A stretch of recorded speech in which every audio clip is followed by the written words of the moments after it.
رب اعوذ بک من همزات الشیاطین واعوذ بک رب ان یحضرون۔ بسم اللہ الرحمن الرحیم۔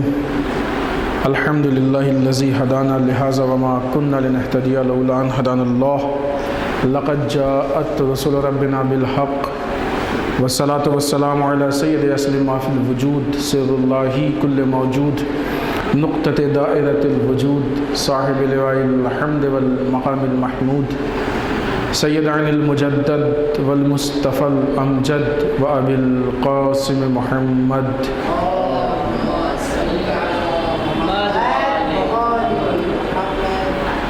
والصلاة والسلام علی آلہ الطیبین الطاہرین المعصومین المظلومین ولعنۃ الدائمۃ الباقیۃ علی اعدائہم اجمعین من الآن الی قیام یوم الدین۔ اما بعد فقد قال الحکیم بسم اللہ الرحمن الرحیم سنرihim آیاتنا فی الآفاق فی انفسہم حتی یتبین لہم انہ الحق اولم یکف بربک انہ علی کل شیء شہید۔ صلوات علی محمد و آل محمد۔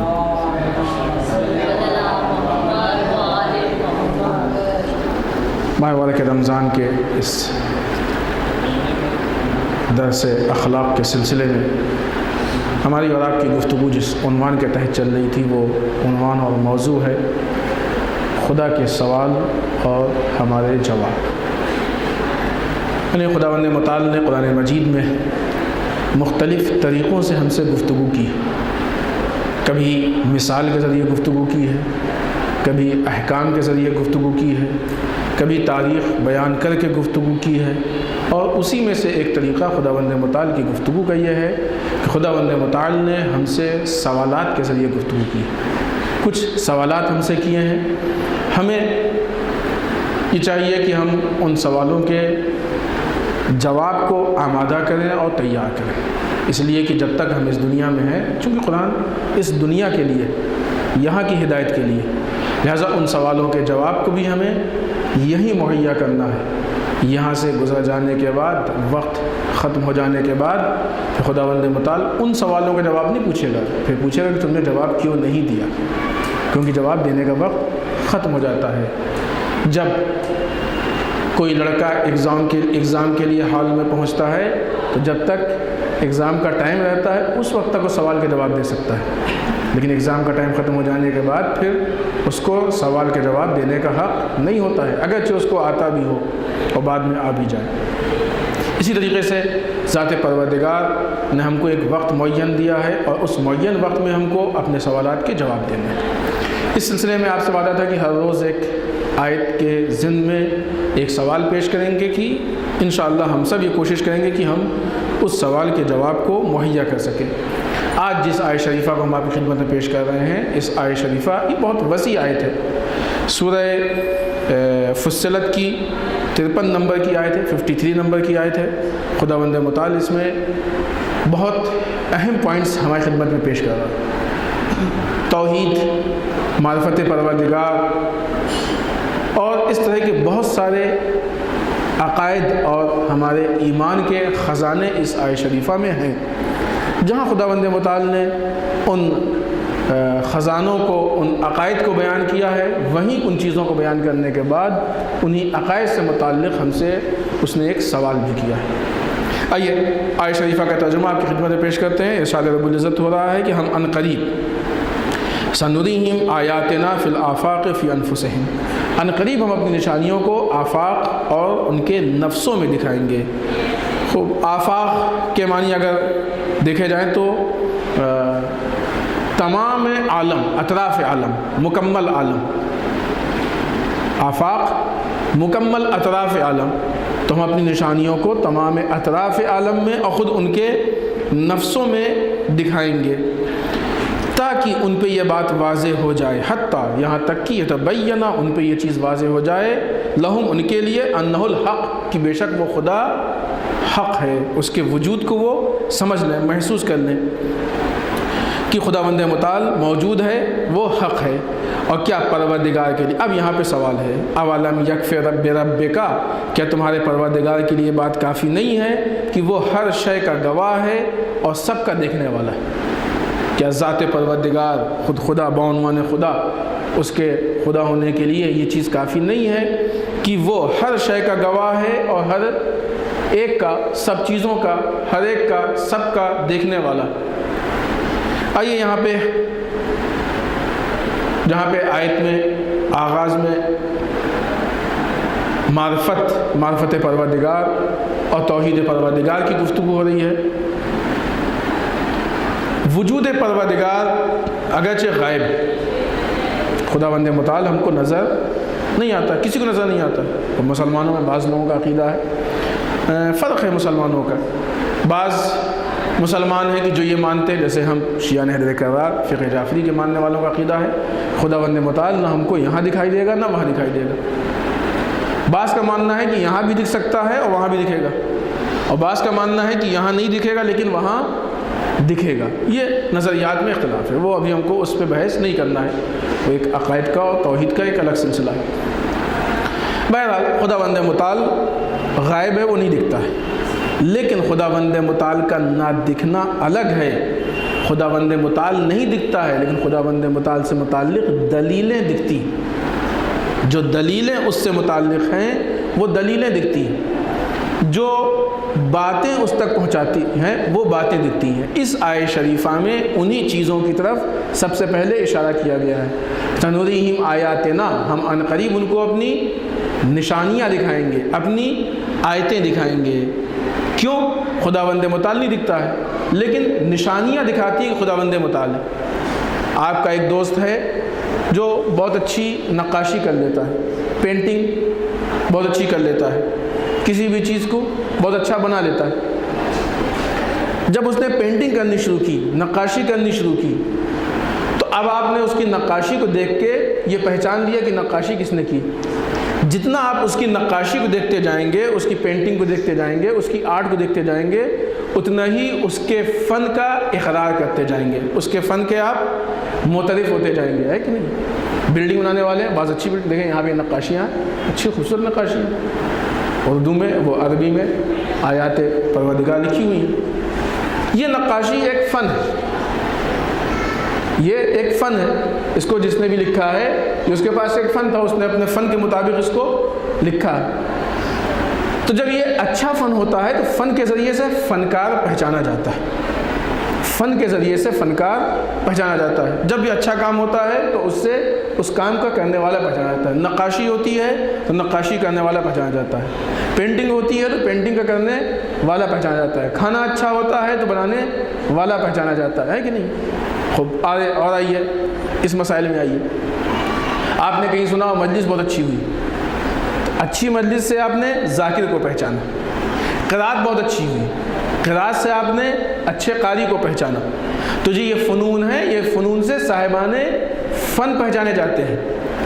عزیزان محترم، خداوند متعال دکھائی دینے والی چیز نہیں ہے، لیکن وہ دلیلیں، وہ نشانیاں کہ جو خدا کی طرف لے کے جاتی ہیں، یہ نشانیاں ہم کو خدا تک پہنچاتی ہیں۔ خدا اس دیکھنے والی ظاہری آنکھ سے نہیں دکھتا ہے لیکن نگاہ بصیرت سے دکھتا ہے۔ اگر آپ کے پاس آپ کے کسی دوست کی نشانی ہے، اگر آپ نے وہ نشانی کہیں دیکھ لی تو آپ کو یقین ہو جائے گا کہ نشانی اس بات کی دلیل ہے کہ دوست کہیں آس پاس ہے کہ نہیں؟ کہیں گئے، آپ نے اپنے دوست کی نشانی دیکھ لی، کسی جگہ مسجد میں تشریف لایا، آپ نے دیکھا کہ آپ کے دوست کے جوتے باہر اترے ہوئے ہیں، تو آپ کو یقین ہو گیا کہ ہمارا دوست مسجد کے اندر ہے۔ ایسے ہی ہوتا ہے نا، اس کی نشانی ہے، وہ پہنتا ہے، جوتے اس کے ساتھ رہتے ہیں، اگر باہر ہے اس کا مطلب کہ وہ اندر۔ تو جہاں پہ آپ کے دوست کی نشانی ہے ذات، وہیں پہ اس کی ذات بھی موجود ہے۔ اسی طریقے سے خداوند متعال کی معرفت ہے۔ خدا کے پاس جسم نہیں ہے کہ خدا دکھائی دے ان ظاہری آنکھوں سے، لیکن اس کے صفات و کمالات، اس کی نقاشی، اس کے ہنر، اس کی خلقت، یہ سب اس کی نشانیاں ہیں۔ اگر آپ کو اپنے ایک دوست کا ایک سامان دکھ گیا تو یہ اس بات کی دلیل ہے کہ وہ دوست وہاں موجود ہے۔ جب خداوند متعال کی نشانی کائنات میں ہر جگہ پائی جا رہی ہے تو یہ اس بات کی دلیل ہے کہ خدا ہر جگہ موجود ہے۔ جہاں پہ نشانی ہوتی ہے، نشانی کا صاحب، نشانی کا مالک وہاں پہ موجود ہوتا ہے۔ اسی طریقے سے اگر خدا کی نشانی، یہاں پہ خدا کی نشانی ہے تو خدا یہاں موجود ہے۔ تو یہاں پہ وجود پروردگار کی دو گفتگو ہے۔ پہلی گفتگو خدا ہے کہ نہیں ہے، خود نشانی اس بات کی دلیل ہے کہ خدا ہے۔ اب سوال اس بات کا خدا کہاں ہے؟ زمین پہ ہے، آسمان پہ ہے، یہاں ہے، وہاں ہے؟ تو خدا محدود نہیں ہے، اس لیے کہ زمین پہ بھی خدا کی نشانیاں ہیں، لہذا خدا زمین پہ بھی ہے، آسمان پہ بھی خدا کی نشانیاں، لہذا خدا آسمان پہ بھی ہے۔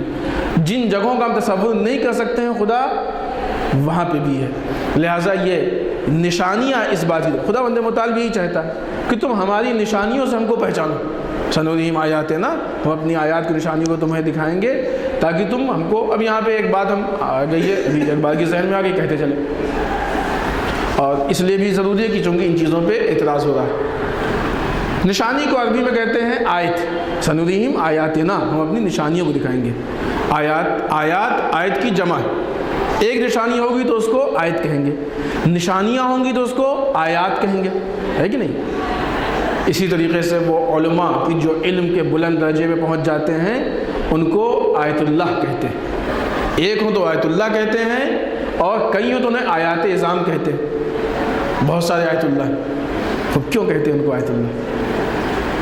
یہ بات ہم اس لیے آپ کی خدمت میں پیش کر رہے ہیں کہ آج بعض لوگ کی جن کی یہ عادت ہو گئی ہے کہ ہر وہ چیز کی جو ہمارے یہاں واقعی صحیح ہے اور رائج ہے اس کی مخالفت کر رہے ہیں، بالخصوص علماء سے متعلق، عوام کو علماء سے دور کرنے کے لیے، عوام کو علماء کی طرف سے بدظن کرنے کے لیے کہ مثلا ہم علماء سے ٹوٹ جائیں، ہمارا رابطہ علماء سے ختم ہو جائے۔ آیت کہتے ہیں نشانی کو، آیت اللہ، اللہ کی نشانی، اور اللہ کی نشانی، یہ پیڑ بھی اللہ کی نشانی ہے کہ نہیں؟ حیوانات بھی اللہ کی نشانی ہے، زمین بھی اللہ کی نشانی ہے، ہوائیں بھی اللہ کی نشانی ہے، کائنات کی ساری چیزیں۔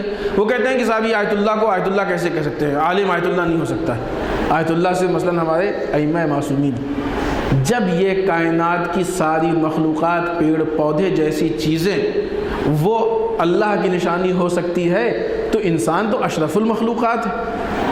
جب دوسرے سارے مخلوقات اللہ کی نشانی بن سکتے ہیں تو انسان بعنوان اشرف المخلوقات اللہ کی نشانی کیوں نہیں بن سکتا ہے؟ بن سکتا ہے نا؟ ہاں، لیکن اب کیسے اللہ کی نشانی بنے گا؟ انسان دو حیثیت سے اللہ کی نشانی ہے، ابھی اس چیز کو ہم آگے اور واضح کریں گے ابھی آج ہی۔ انسان دو حیثیت سے اللہ کی نشانی ہے، ایک انسان کا ظاہری وجود، اس حیثیت سے سارے انسان اللہ کی نشانی۔ اگر ہم نے ایک دوسرے کو دیکھا تو دیکھنے کے بعد ذہن میں آیا کہ اس انسان کا وجود اس بات کی دلیل ہے کہ اس کا کوئی خالق۔ ایک انسان کو دیکھ کے سمجھ میں آ گیا کہ اس کے پیچھے اس کی ماں ہے، اس کے باپ ہیں، یہ جو ظاہری یعنی اس کی خلقت کے لیے واسطہ وسیلہ بنے ہیں، اور اسی کے ساتھ ساتھ ایک خالق حقیقی ہے کہ جس نے اس کو پیدا کیا۔ یہ ذہن میں آیا کہ نہیں آیا انسان کے؟ جب کسی کو دیکھا تو یہ ذہن میں آیا کہ ایک ماں باپ ہے۔ کبھی بھی کسی کو دیکھ کے کہہ سکتے ہیں کہ بغیر ماں یا بغیر باپ کے پیدا ہوا ہے؟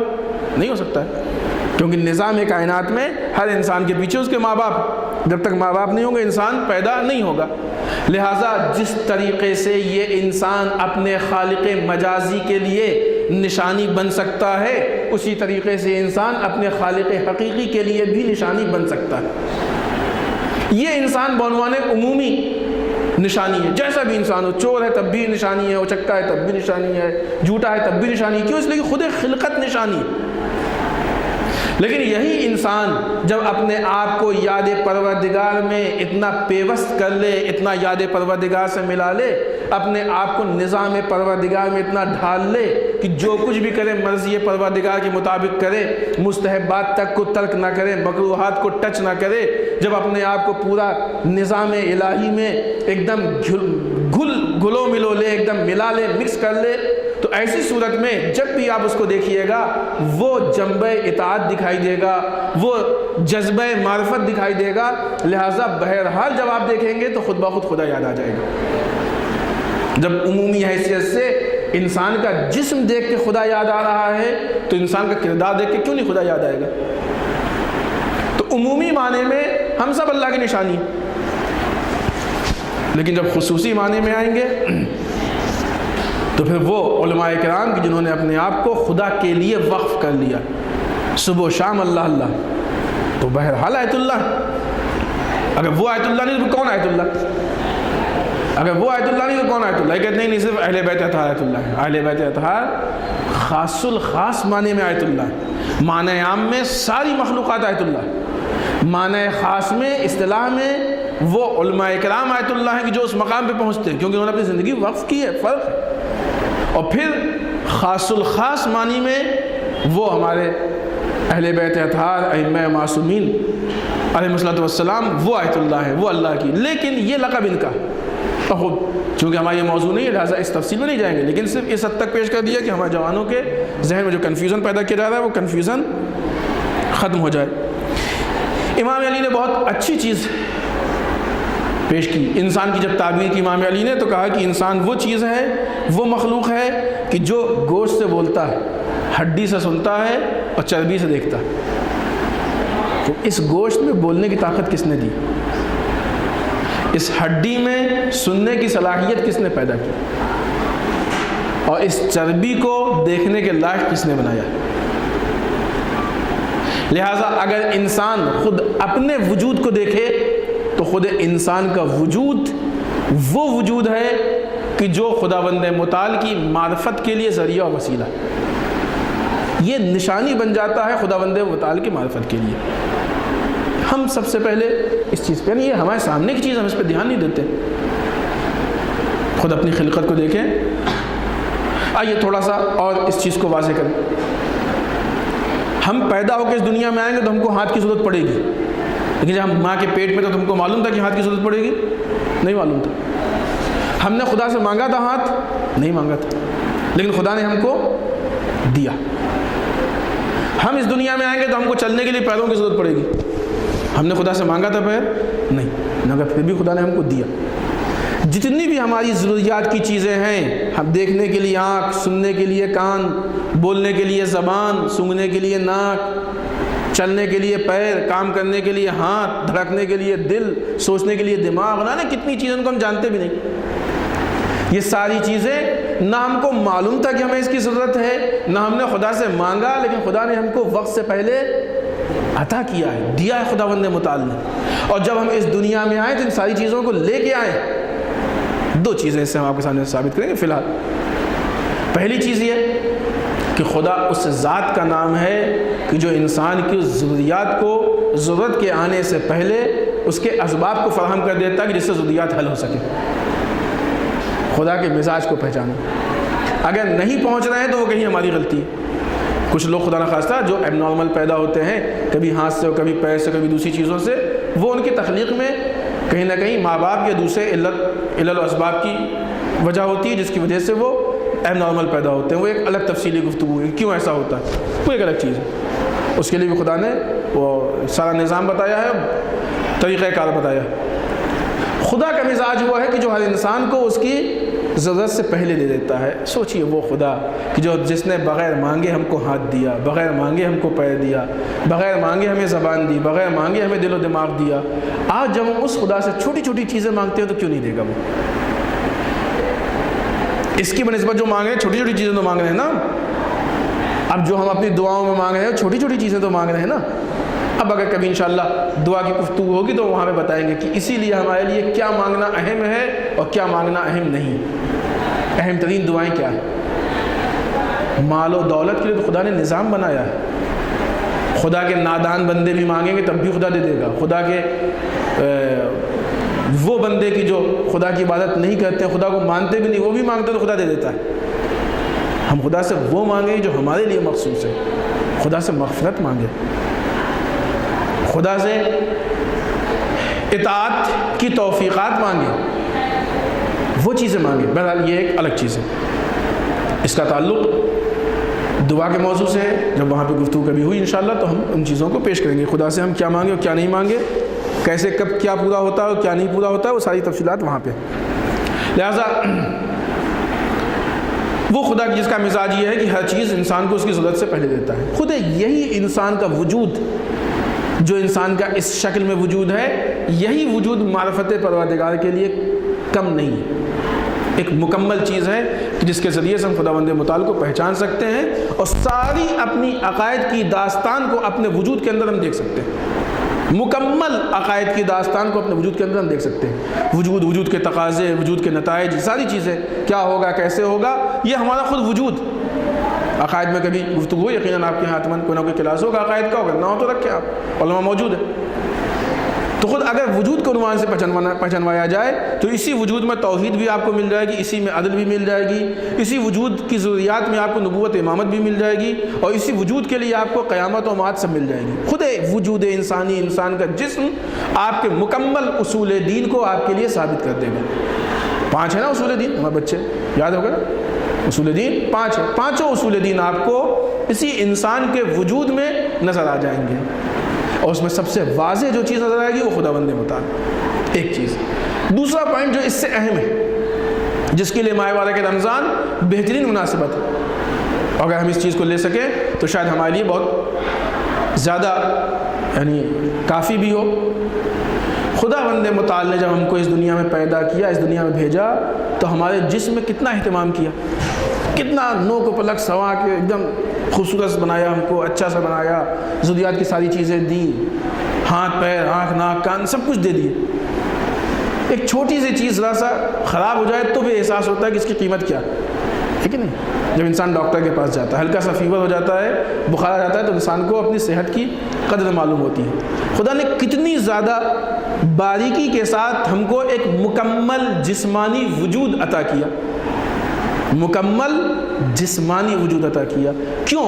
کیا یہ جسمانی وجود باقی رہنے والا ہے؟ خدا کہے کہ ہم تو خود اس کو تمہیں حکم دے گا کہ جا کے قبر میں گاڑ دو اور یہ ختم ہو جائے گا۔ جب یہ جسمانی وجود 60 سال بعد، 70 سال بعد، 80 سال بعد، 100 سال بعد اس مٹی میں مل کے بگڑنا ہے، خراب ہونا ہے، تو پالنے والے کیوں تو نے اتنا لطیف، اتنا خوبصورت، اتنا حسین، اتنا مکمل جسم عطا کیا؟ شاید خدا جواب دے کہ دیکھو ہم نے جسم اس لیے نہیں عطا کیا ہے کہ جسم تمہاری زندگی کا مقصد بن جائے، ہم نے جسم اس لیے نہیں عطا کیا کہ جسم تمہاری زندگی کا مقصد بن جائے، ہم نے جسم اس لیے عطا کیا ہے کہ ایک مکمل جسم کے ذریعے تم مکمل کردار تک پہنچ سکو۔ جسم کو وسیلہ بناؤ تاکہ تم ایک انسان کامل، جسم کے مکمل ہونے سے انسان ضروری نہیں کہ انسان کامل بن جائے، لیکن کردار کے مکمل ہونے سے انسان کامل بنتا ہے۔ ہو سکتا ہے ایک وہ انسان کہ جس کے پاس آنکھیں نہ ہو وہ دیکھ رہا ہو کہ جس کے پاس آنکھیں ہو وہ نہیں دیکھ پا رہا۔ روایت میں ہے نا، ائمہ کے متعلق، بعض ائمہ کے متعلق سوال وہ واقعات ہیں کہ بعض لوگ اپنے وقت کے امام کو ڈھونڈ رہے تھے، فلاں امام کہاں ہے، تو ایک نابینا کھڑا ہو گیا، کیا امام یہی تو ہے۔ آنکھ والا نہیں دیکھ پا رہا ہے، نابینا دیکھ رہا ہے کہ امام یہاں پہ، کیونکہ ہر چیزیں ان آنکھوں سے نہیں، ان آنکھوں سے دیکھنے والی چیزیں بہت محدود ہیں۔ اتنی بڑی دنیا ہم ان آنکھوں سے دیکھ رہے ہیں لیکن وہ بہت چھوٹی ہیں، لیکن بصیرت کی آنکھوں سے جو چیزیں دیکھی جاتی ہیں وہ بہت وسیع، بہت بڑی چیزیں، وہ ہمیں ان آنکھوں کے ذریعے بنانا ہے۔ ان آنکھوں کا صحیح استعمال اس نگاہ بصیرت تک ہم کو پہنچائے گا، اس جسم کا صحیح استعمال اس کردار حقیقی تک ہم کو پہنچائے گا، اس واقعی کردار تک ہم کو پہنچائے گا۔ لہٰذا انسان کامل کے لیے ضروری نہیں ہے کہ اس کا جسم ظاہری اعتبار سے مکمل ہو، بلکہ انسان کامل کے لیے ضروری ہے کہ اس کا کردار مکمل ہو۔ اب وہ جو انسان کا کردار مکمل ہوگا اور وہ مکمل کردار انسان کو انسان کامل تک پہنچائے گا، یہ وہ کردار ہے کہ جو در واقع انسان کے کام آئے گا۔ یہ جب وسیلہ بنے گا تو وہاں تک پہنچیں گے۔ جب اس جسم کو پہچانیں گے ہم، تو جسم کی پہچان، جسم کی معرفت پروردگار تک پہنچائے گی کہ جس معرفت پروردگار کے ذریعے سے ہم اپنے آپ کو انسان کامل بنائیں گے۔ تو جسم کیا ہوا؟ وسیلہ ہوا۔ جسم کیا ہوا؟ ذریعہ ہوا، پہچاننے کا بھی وسیلہ ہوا اور کوشش اور کام کرنے کا بھی وسیلہ بنا۔ اسی جسم سے کوشش کریں گے ہم، اسی زبان کا استعمال ہم کو خدا سے نزدیک بنائے گا، اسی ہاتھ و پیر کا استعمال ہم کو خدا سے نزدیک بنائے گا۔ اگر ہاتھ و پیر اور زبان نہ ہو تو تسبیح و تحلیل اور یہ ساری چیزیں کیسے ہوں گی؟ فلوقتاً نہیں، جن کے پاس ان کے پاس دوسرے طریقے ہیں، لیکن بہرحال یہ چیزیں ذریعہ اور وسیلہ بنتی ہیں کہ جس سے ہم خدا کے نزدیک پہنچے، خدا کی قربت حاصل کر سکیں۔ تو یہ جسم وسیلہ ہے تاکہ ہم کامل ہوں، کیونکہ جسم ہم نہیں ہیں، ہم الگ ہیں، جسم الگ ہے۔ نہیں معلوم آپ لوگوں کے سامنے یہ بات گزری کہ نہیں گزری؟ ہم لوگ بچپنے میں ایک کھیل کھیلتے تھے، دوستوں سے کہتے تھے ہم کو چھوؤ، جب وہ آ کے چھوتے تھے تو ظاہر سی بات ہے کچھ تو چھوئیں گے نا، ہاتھ چھو کہتے تو ہمارا ہاتھ ہے، ہم کو چھو۔ اب وہ سامنے والا پریشان ہوتا تھا، پھر اس سر چھو گئی تو ہمارا سر ہے، ہم کو چھو، کچھ بھی چھو لیجئے یہ تو ہمارا، یہ کہنا کہ جس طریقے سے یہ ہمارا رومال ہے اسی طریقے سے ہمارا ہاتھ، تھوڑا سا قریب اور دور کا فرق تو ضرور ہے، لیکن یہ بھی ہمارا یہ بھی ہمارا، نہ یہ ہم ہیں نہ یہ ہم کچھ اور ہیں۔ یہ نشانی ہے خدا کی، اس نشانی کو دیکھ کے ہم کو بنائیں گے، اس نشانی کو دیکھ کے ہم اپنے آپ کو بنائیں گے، جس چیز کو بنائیں گے وہ انسان کامل بنے گا، جسم انسان کامل نہیں بنے گا۔ آج ہماری مشکل یہی ہے کہ ہم اس جسم کی دنیا میں اتنا کھو گئے ہیں کہ جسم کے کپڑے، جسم کی غذا، جسم کا آرام، جسم کی تفریح، جسم کا فلاں، جسم کا فلاں، جسم کا مکان، اتنا جسم کے تقاضوں کو پورا کر رہے ہیں کہ روح کے تقاضوں کو بھول گئے۔ اب یہاں سے پھر ایک الگ موضوع نکل رہا ہے اخلاقیات کا، انشاءاللہ کہیں موقع ہوا تو ہم اس کو واضح کریں گے، لیکن فی الحال ابھی ہماری اس پہ گفتگو نہیں۔ تو اتنا ہم جسم کے راستے پہ آگے نکل گئے ہیں کہ ہم روح کے راستے کو بھول گئے۔ جسم اس لیے نہیں ہے کہ انسان اس کے تقاضوں کو پورا کرنے میں زندگی گزار دے، جسم اس لیے ہے کہ انسان جسم کو وسیلہ بنا کے اپنے آپ کو مکمل کرے۔ فزت ورب الکعبہ کا جو دعویٰ کیا گیا، جو اس کی آواز بلند کی گئی، وہ اس لیے نہیں بلند کی گئی کہ ہم نے اپنے جسم کو بہت اچھا بنایا ہے، نہیں، جسم تو اچھا بنائیں گے ہی، جسم تو اچھا بنانا ہی چاہیے، لیکن وہ دعویٰ اس لیے کیا گیا ہے کہ ہم نے اس جسم کا صحیح استعمال کر کے اپنی ذات کو انسان کامل بنا کے تیرے سامنے پیش کیا۔ جو ولادت کے موقع پر رسول نے دعویٰ کیا تھا کہ یہ وہ علی ہیں کہ جس کا ہاتھ ید اللہ ہے، جن کی آنکھیں عین اللہ ہیں، وغیرہ وغیرہ، کہ اگر ہاتھ ید اللہ ہے تو پوری زندگی اس ہاتھ نے کوئی خیانت نہیں کی ہے، علیکم السلام، اگر آنکھیں عین اللہ ہے تو پوری زندگی ان آنکھوں نے کوئی خیانت نہیں کی ہے، پالنے والے جیسے تو نے چاہا ہے ویسے ان آنکھوں نے کام کیا، جیسے تو نے چاہا ہے ویسے ان ہاتھوں نے، پوری زندگی ہم نے اپنے جسم کے ساتھ کوئی خیانت نہیں کی ہے، جیسا جسم بطور امانت لے کے آئے تھے ویسے ہی جسم تیری بارگاہ میں واپس کرنے آئے۔ کامیابی کیا ہے انسان کی؟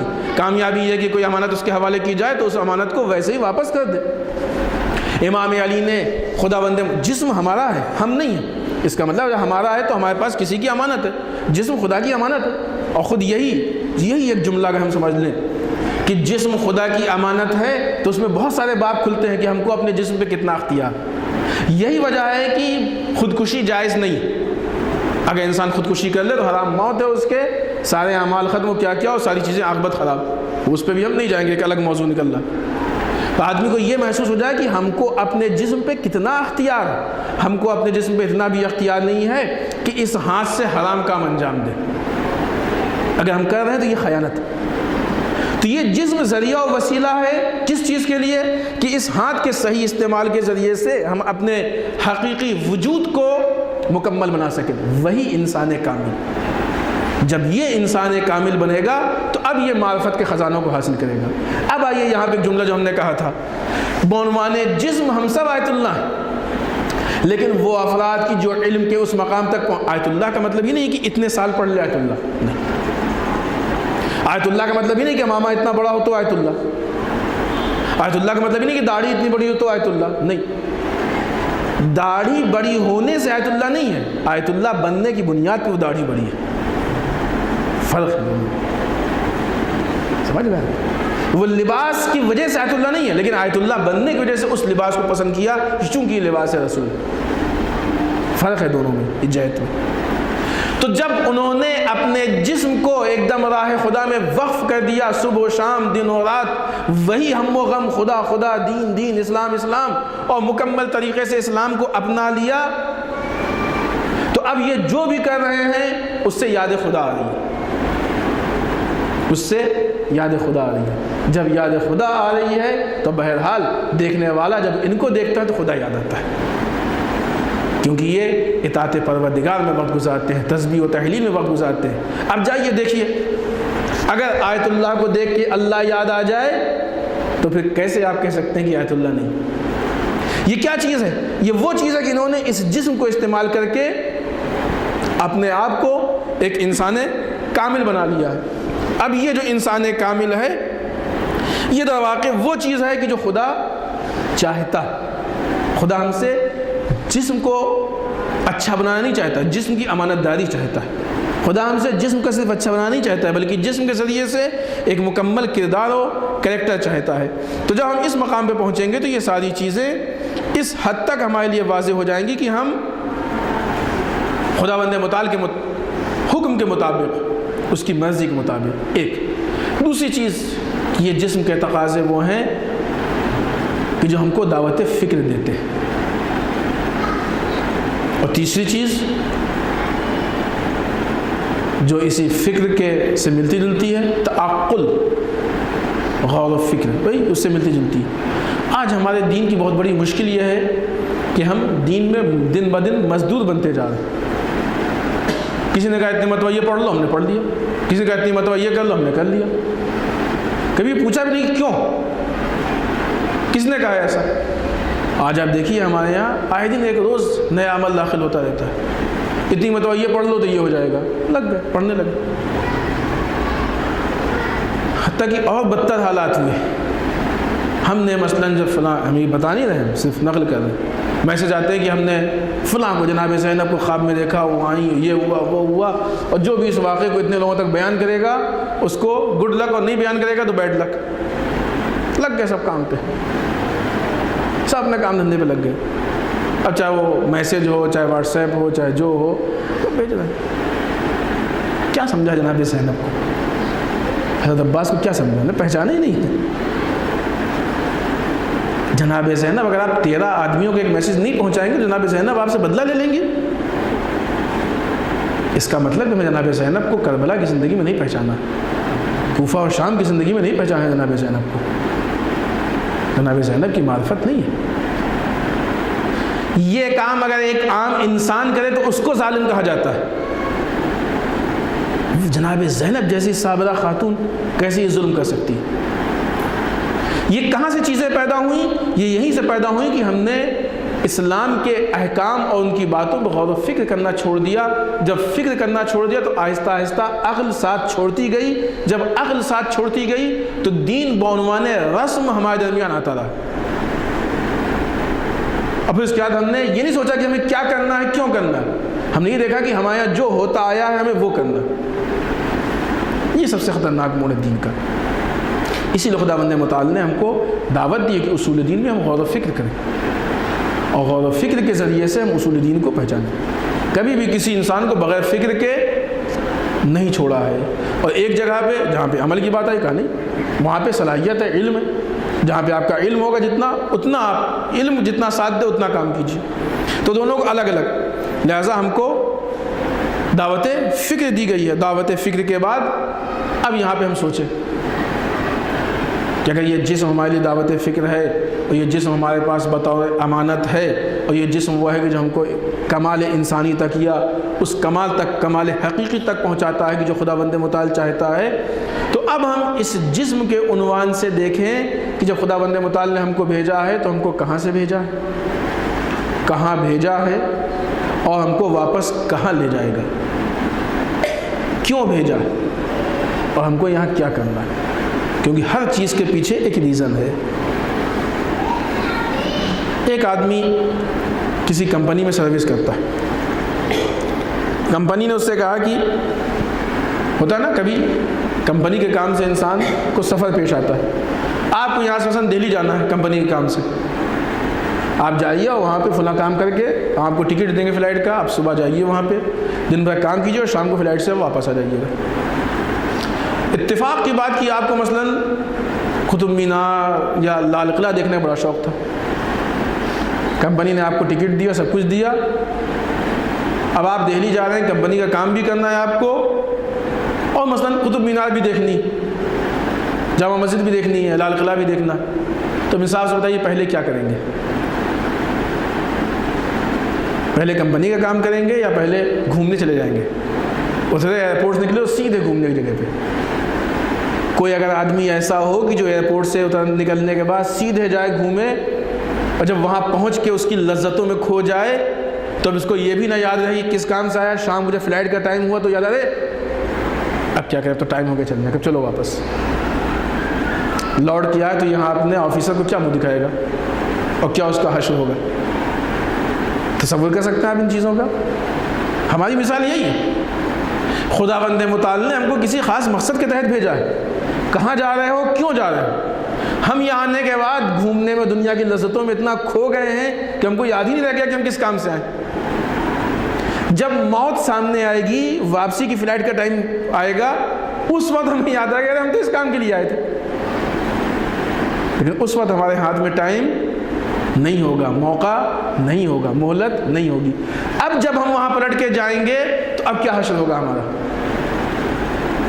اب کیا حشر ہوگا؟ اگر انسان ایک دن کمپنی کا کام نہ کرے تو ہو سکتا ہے سروس سے نکال دیا جائے، اگر کوئی پوری زندگی خدا کا کام نہ کرے تو خدا کیا حشر کرے گا؟ پھر بھی خدا کا رحم ہے کہ وہ ہم سے یہ نہیں کہہ رہا ہے کہ ہماری ملکیت سے باہر چلے جاؤ، اگر کہہ دے جا سکتے ہیں۔ پھر بھی خدا کا رحم ہے کہ ہم سے یہ نہیں کہہ رہا ہے کہ ہمارے رزق کو کھانا چھوڑ دو، اگر ہم رزق پروردگار کو کھانا چھوڑ دیں تو کچھ کھا سکتے ہیں۔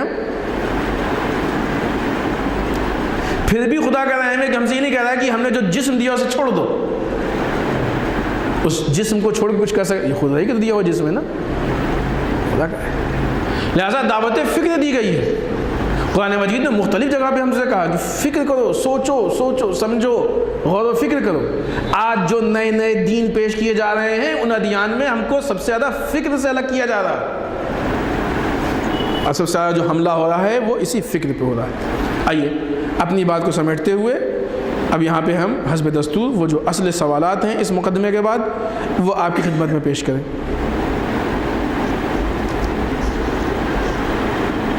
کہ آیا اس آیت شریفہ کے روشنی میں خداوند متعال ارشاد فرما رہا ہے سنریم آیاتنا فی الآفاق فی انفسہم حتی یتبین لہم انہ الحق، کہ ہم عنقریب تم کو اپنی نشانیاں عالم میں اور تمہارے نفسوں میں دکھائیں گے۔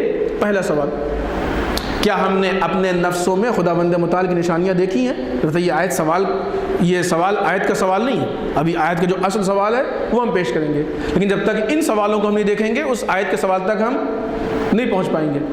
پہلا سوال کہ کیا ہم نے اپنے نفس میں خداوند متعال کی نشانیوں کو دیکھا ہے، پہچانا ہے؟ اگر ہاں تو کس حد تک؟ غور کریں، یہ دعوت فکر ہے۔ ایک، کیا ہم نے آفاق میں، عالم میں خداوند متعال کی نشانیوں کو دیکھا ہے؟ یہ خود ایک لمبی داستانیں ہیں، علماء بہتر واقف ہیں ان چیزوں کے پیچھے۔ استاد حسن زادہ عاملی کہتے ہیں کہ لوگ کہتے ہیں خدا کہاں ہے، کہاں ہے؟ ہم کو خدا ہر جگہ دکھتا ہے۔ اگر واقعی یعنی عشق الہی انسان کے اندر ہو جائے، معرفت الہی پیدا ہو جائے تو واقعی اس کو خدا ہر جگہ دکھے گا۔ ہر مخلوق اپنے خدا تک پہنچائے گی، ہر مخلوق خدا تک پہنچائے گی۔ کائنات میں جس چیز کو بھی ہم دیکھیں گے خدا یاد آئے گا، لیکن وہ بصیرت ہم میں ہونی چاہیے۔ تو دوسری چیز کہ ہم نے اس عالم میں خداوند متعال کی نشانیوں کو پہچانا ہے، پہلے اپنے نفس میں، پھر اس عالم میں خداوند متعال کی نشانیوں کو پہچانا ہے۔ پھر اس کے بعد آیا ان نشانیوں کے ذریعے ہمارے غور و فکر نے یہ ہمارے لیے ثابت کیا ہے کہ انہ الحق، کہ وہ حق ہے۔ ان غور و فکر کے ذریعے کیا یہ ثابت کیا ہے کہ وہ حق ہے؟ اب ان تین سوالوں کے بعد اب آئیے آیت شریفہ کا سوال، اولم یکفی بربک انہ علی کل شیء شہید، کیا یہ چیزیں اس چیز کے اس بات کے لیے کافی نہیں ہے کہ وہ ہر شے کا گواہ اور سب کا دیکھنے والا ہے؟ یہ خدا کا سوال ہے کہ کیا وہ ہر چیز کا گواہ اور سب کا دیکھنے والا ہے؟ یہ سوال ہے۔ اب ہم سوچیں کہ کیا واقعی خدا ہر چیز کا گواہ ہے؟ گواہ کسے کہتے ہیں؟ کورٹ میں جائیے، جب کوئی کیس ہوتا ہے تو گواہ وہ ہوتا ہے جس نے اس کیس کو ہوتے ہوئے دیکھا ہے۔ قتل ہو گیا، گواہ کون ہے؟ کہ گواہ فلاں صاحب نے ان کو قتل کرتے دیکھا۔ جس نے قتل کرتے دیکھا وہ آگے گواہی دے گا، اور اس کی گواہی کی بنیاد پہ کیس کا فیصلہ سنایا جائے گا، ہے کہ نہیں؟ جب خداوند متعال کے سامنے ہمارا کیس جائے گا اور وہاں پہ شکایت کی جائیں گی کہ یہ وہ آدمی جس نے غیبت کی، یہ وہ آدمی جس نے نمازیں چھوڑ دی، یہ وہ آدمی جس نے ظلم کیا، یہ وہ آدمی جس نے حقوق ادا نہیں کیا، تو ان ساری چیزوں کا گواہ کون ہوگا؟ خود ذات پروردگار گواہ ہوگی، خود خدا گواہ ہوگا۔ جب کورٹ میں ایک گواہ آتا ہے تو اس کی گواہی کو کمزور کرنے کے لیے، توڑنے کے لیے دوسرا گواہ پیش کیا جاتا ہے، لیکن جہاں خود خدا کی ذات گواہ ہو تو ہم کیسے اس کی گواہی کو کمزور کر سکتے ہیں؟ ہے کوئی طاقت ہمارے پاس جس سے ہم خدا کی گواہی کو کمزور کر دیں؟ تو کیا ہم خدا کو گواہ مان رہے ہیں؟ اور کیسا گواہ؟ کیسا شہید کہ وہ ہر چیز کو دیکھ رہا ہے. کہ واقعی یہ سوال ہمارے ذہن میں پیدا ہوا کہ ہم نے اس چیز کو محسوس کیا کہ خدا ہر لمحات کا دیکھنے والا ہے, ہر چیز کا دیکھنے والا ہے. کاش اگر ان چیزوں کو ہم محسوس کر لیے ہوتے تو اس دنیا میں گناہ کا نام و نشان ہی نہ ہوتا. کوئی بھی عقل مند انسان کبھی بھی کسی کے سامنے گناہ نہیں کرتا.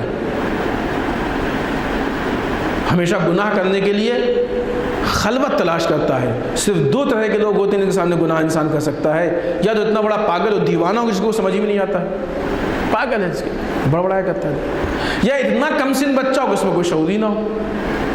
اس کے علاوہ انسان کسی کے سامنے گناہ نہیں کرتا ہے. اب اگر انسان خدا کے سامنے گناہ کر رہا ہے تو نعوذ باللہ یا تو خدا کو اتنا بڑا پاگل سمجھ رہا ہے کہ اس کو کوئی سمجھ بھی نہیں آتا, یا استغفر اللہ خدا کو اتنا نادان بچہ سمجھ رہا ہے کہ وہ کچھ محسوس نہیں کر سکتا شعور. ورنہ اگر خدا عقل کل ہے, خدا ہر جگہ دیکھ رہا ہے, خدا سب کو دیکھ رہا ہے, تو ہم کیسے گناہ کر سکتے ہیں اس کے سامنے؟ ہم سب روزہ ہیں نا, ہر روز روزہ رکھتے ہیں, انشاءاللہ رکھیں گے ماہ مبارک رمضان. خدا نے اسی لیے کہا کہ روزہ ہمارے لیے ہے. آپ روزہ ہیں, کسی نے پوچھا کہ ہاں روزہ ہیں, آپ تنہائی میں جا کے پانی پی لیجیے, کون دیکھنے والا ہے؟ آپ کہہ لیجیے ہم روزہ ہیں. اب یہاں سے ایک الگ پہلو نکل رہا ہے, وقت ختم ہو گیا, صرف ہم اشارہ کر کے اس کو یہاں چھوڑ دیتے ہیں. آپ کہہ دیجیے ہم روزہ, کیوں کوئی کرتا ہے ایسا؟ کوئی نہیں کرتا ہے. سب کو معلوم ہے ہم چاہے تنہائی میں پانی پئیں چاہے سب کے سامنے پانی پئیں, ایک مرتبہ پانی پی لیا تو روزہ ٹوٹ جائے گا, ختم ہو جائے گا. اسی لیے خدا نے کہا کہ روزہ ہمارے لیے, اور اس کی جزا ہم خود دیں گے یا ہم خود ہیں. دو اعتبار سے ترجمہ کیا جاتا ہے اس کو. روزہ ہمارے لیے کیوں؟ اس لیے کہ یہ وہ عبادت ہے کہ جس کا خیال انسان تنہائی میں بھی رکھتا ہے. یہ وہ عبادت ہے کہ جو تنہائی میں بھی یاد خدا سے غافل نہیں ہونے دیتی. انسان تنہائی میں بھی خدا کی یاد سے غافل نہیں ہوتا ہے.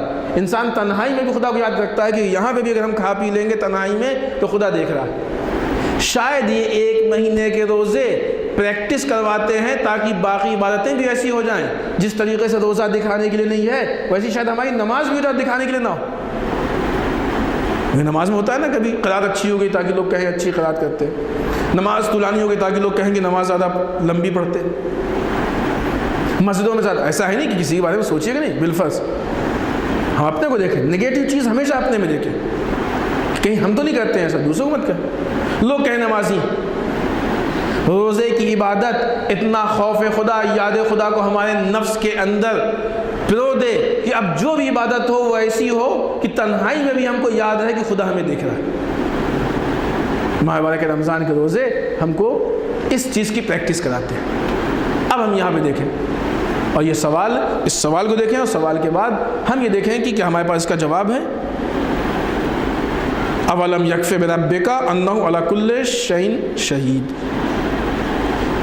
کیا خدا کے لیے, پروردگار کے لیے کافی نہیں ہے کہ وہ ہر شے کا گواہ اور سب کا دیکھنے والا ہے. دو میں سے ایک صورت, جب اگر گواہ ہوتا ہے تو انسان قتل نہیں کرتا ہے, گواہ ہوتا ہے تو انسان چوری نہیں کرتا ہے, اگر کہیں گواہ موجود ہو تو انسان جرائم نہیں کرتا ہے.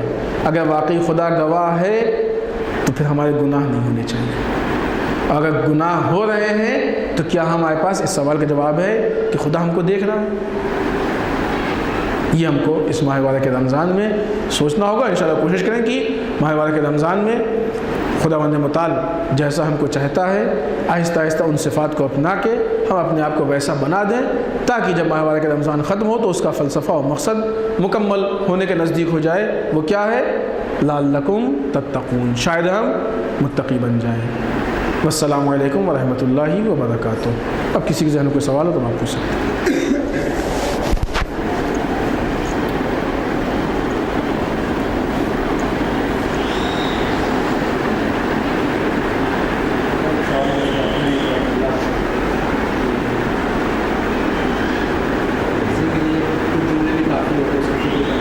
جی کسی کو کچھ جملہ بھی کافی ہوتا ہے فکر کرنے کے, کسی کے سامنے آپ دکھنے کی بات نصیحت کرنی ہے فکر کرنے کے, اس کی کیا ہوتا ہے؟ ہاں, اس کی وجہ یہ ہے کہ زمینہ کیسا ہے.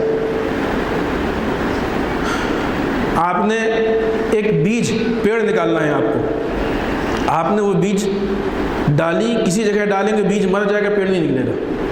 کسی جگہ ڈالیں گے تو پیڑ بہت مریل سا نکلے گا، بہت قوی یا صحت مند پیڑ نہیں نکلے گا. اور بعض جگہوں پہ ڈالیں گے تو بہت اچھا پیڑ نکل آئے گا. زمین کیسی ہے؟ اگر زمین اچھی ہے، خداوند متعال نے کیا کہا ہے؟ بسم اللہ الرحمن الرحیم، الف لام میم ذالک الکتاب لا ریب فیہ ھدی للمتقین. یہ وہ کتاب جس میں کوئی شک و شبہ گنجائش نہیں، متقین کے لیے ہدایت. خوب جب انسان متقی ہو گئے تو کیسی ہدایت؟ یہاں پہ مفسرین کا کہنا یہی ہے کہ یہ متقی ہونے کا مطلب کیا ہے کہ اپنے زمینوں کو ایسا سازگار کر لے کہ اگر اس کے اوپر واعظ و نصیحت کے بیج ڈالے جائیں تو اس کے پیڑ نکل آئیں، زمین بنجر نہ رہنے پائے. آج ہمارے درمیان بہت، البتہ آج ہی کی بات نہیں ہے، اب دیکھیے آج ہمارے جیسے گنہگار، چھوٹے سے طالب علم، نہ کچھ آتا ہے نہ معلوم ہے، کچھ نہیں، ایک بات کہتے ہیں لوگ سن لیتے ہیں، مان لیتے ہیں. رسول تبلیغ کر رہے تھے تو ابو جہل ابو لہب کی سمجھ میں کیوں نہیں آئی بات؟ امام علی کی بات کیوں نہیں سمجھ میں آئی؟ کوئی بھی آ کے کہہ دے گا ان کے پاس جو زمین تھی وہ بنجر زمین تھی، وہ زمین بنجر تھی. چونکہ وہ بنجر زمین تھی لہذا امام علی کا بھی ڈالا ہوا بیج اس میں نہیں نکلا. اور جس کی زمین صحیح تھی وہ مثلا فارس سے سلمان بھی اگر آئے تو من اہل البیت بن گئے. یہ بدبخت خاندان کا رہ کے کچھ نہیں کر پایا، اور سلمان فارس سے آنے کے بعد اہل بیت میں بھی شامل ہو گئے، ہے کہ نہیں؟ روایتیں آپ کی نگاہوں کے سامنے. کیوں؟ اس لیے کہ اس کی زمین بنجر تھی، ان کی زمین ہموار تھی. جب وہاں پہ بعض و نصیحت ڈالے گئے تو عمل ہو گیا. تو یہ فرق ہوتا ہے کہ ہم کتنا اپنے آپ کو اس لائق بنائے ہیں کہ ہم قبول کر سکیں، ہم ایکسیپٹ کر سکیں. ماہ مبارک رمضان کے روزوں کے نتیجے میں انسان کا دل اتنا نرم پڑ جاتا ہے کہ جو واعظ و نصیحت کو قبول کرتا ہے. ان روزوں کے نتیجے میں انسان کا دل اتنا نرم ہو جاتا ہے جو واعظ و نصیحت کو قبول کرتا ہے، انسان کو تقوی سے نزدیک لے جاتا ہے. واضح ہوئی آپ کی بات؟ اور کسی ذہن میں